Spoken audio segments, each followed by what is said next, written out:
എണ്ണയിൽ മുക്കി പൊയ്ക്കാതെ masala വഴറ്റാതെ എളുപ്പത്തിലൊരു snack recipe നോക്കാം. അതിനായിട്ട് ബട്ടർ ചൂടാകുമ്പോൾ 250 ഗ്രാമോളം ചിക്കൻ ഉപ്പും കുരുമുളക് പൊടിയും ചേർത്തിട്ട് നന്നായിട്ടൊന്ന് ഫ്രൈ ആക്കി എടുക്കാം. ഫ്രൈ ആയി വരുന്ന സമയത്ത് 1/2 ടീസ്പൂൺ ചില്ലി ഫ്ലെക്സ് കൂടി ചേർത്തിട്ട് വീണ്ടും നന്നായിട്ടൊന്ന് മിക്സാക്കി മാറ്റി വെക്കാം.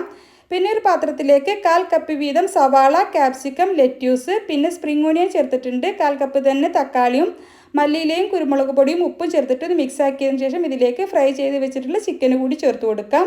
നന്നായിട്ട് മിക്സ് ആക്കിയതിന് ശേഷം 3 ടേബിൾ സ്പൂൺ മയണൈസിലേക്ക് 1 ടേബിൾ സ്പൂൺ ടൊമാറ്റോ സോസ് കൂടി ചേർത്തിട്ട് മിക്സ് ആക്കിയതിന് ശേഷം അത് ഫില്ലിങ്ങിലേക്ക് ചേർത്തിട്ട് നന്നായിട്ടൊന്ന് മിക്സ് ആക്കി എടുക്കാം. ഇനി ആവി കയറ്റിയെടുത്തുള്ള ബ്രെഡ് ഒന്ന് പരത്തിയെടുക്കാം. എന്നിട്ട് ഇതുപോലെ കോൺ ഷേപ്പിലൊന്ന് കട്ടാക്കിയതിന് ശേഷം ഇതുപോലെ ഒന്ന് മടക്കിയെടുക്കാം. കൈ വെച്ചിട്ട് നന്നായിട്ടൊന്ന് പ്രസ് ചെയ്ത് കൊടുത്താൽ തന്നെ നന്നായിട്ട് ഒട്ടി നിന്നോളും.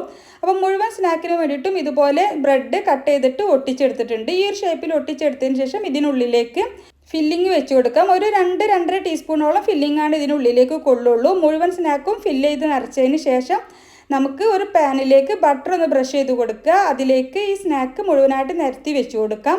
ഇനി ഇതിൻ്റെ ഫില്ലിങ് കാണുന്ന ഭാഗത്തേക്ക് കുറച്ച് മോസറല്ല ചീസ് കൂടി വെച്ച് കൊടുക്കുന്നുണ്ട്. എന്നിട്ട് അടച്ച് വെച്ചിട്ട് ചീസ് മെൽറ്റാവുന്ന അത്രയും സമയം വെച്ചാൽ മതി. എണ്ണയിൽ ഫ്രൈ ചെയ്യാതെ ഉണ്ടാക്കാൻ പറ്റിയിട്ടുള്ള ഒരു അടിപൊളി സ്നാക്കാണ്.